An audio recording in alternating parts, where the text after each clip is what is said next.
ত্রয়োদশ জাতীয় সংসদ নির্বাচনের আসন ভিত্তিক ফলাফল স্পষ্ট হয়েছে। বিএনপি নেতৃত্বাধীন জোট ইতিমধ্যে ২১২ আসনে জয়লাভ করে সরকার গঠনের প্রস্তুতি নিচ্ছে। অন্যদিকে জামায়াত নেতৃত্বাধীন জোট ৭৭ আসন পেয়েছে।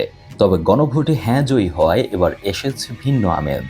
সামাজিক মাধ্যমে ঘুরে বেড়াচ্ছে বিভিন্ন তথ্য। দেখানো হচ্ছে জামায়াত ও বিএনপির প্রাপ্ত মোট পপুলার ভোটের সংখ্যা প্রায় কাছাকাছি। ফলে উচ্চকক্ষে বিএনপির কাছাকাছি আসন পাওয়ার আশা সঞ্চার হয়েছিল জামায়াত সমর্থকদের মধ্যে। কিন্তু বাস্তব পরিসংখ্যানে দেখা যাচ্ছে বিএনপির প্রাপ্ত ভোটের সংখ্যা অন্তত ৩,৭০,০০,০০০। অন্যদিকে জামায়াতের প্রাপ্ত ভোটের সংখ্যা অন্তত ২,২৯,০০,০০০ এবং জোট সঙ্গীদের প্রাপ্ত ভোট মিলিয়ে জামায়াত জোটের ভোটের সংখ্যা অন্তত ২,৭৩,০০,০০০।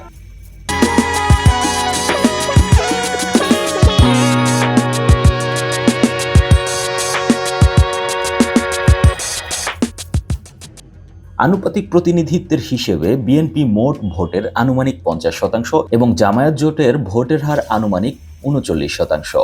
সেই হিসেবে প্রস্তাবিত উচ্চকক্ষেও জামায়াতের স্বপ্ন ভঙ্গ হয়েছে বলে অনেক বিশ্লেষক মন্তব্য করছেন। দেশের ইতিহাসে এমন নজির আছে যে ২০০১ সালের নির্বাচনে বিএনপি প্রায় ৪০.৯৭% ভোট পেয়ে ১৯৩ আসন পেয়েছিল। অন্যদিকে আওয়ামী লীগ ৪০.১৩% ভোট পেয়েছিল মাত্র ৬২ আসন। অনেকে আশা করেছিল আসনে সংখ্যাগরিষ্ঠতা না পেলেও জামায়াত পপুলার ভোটে অন্তত বিএনপির কাছাকাছি থাকবে, কিন্তু বাস্তবে সেই আশা পুরোপুরি সফল হয়নি বলেই প্রতীয়মান হচ্ছে। তবে বাস্তবতা হচ্ছে জামায়াত এই নির্বাচনে শক্ত প্রতিদ্বন্দ্বিতা উপহার দিয়েছে।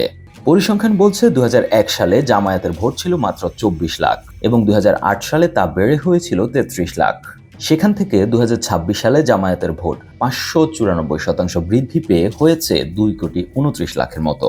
এই পরিস্থিতি জানান দিচ্ছে জামায়াত একটি শক্তিশালী বিরোধী দল হিসেবে আত্মপ্রকাশ করতে যাচ্ছে এবং তারা বাংলাদেশের রাজনীতিতে বেশ প্রাসঙ্গিক হয়ে উঠেছে।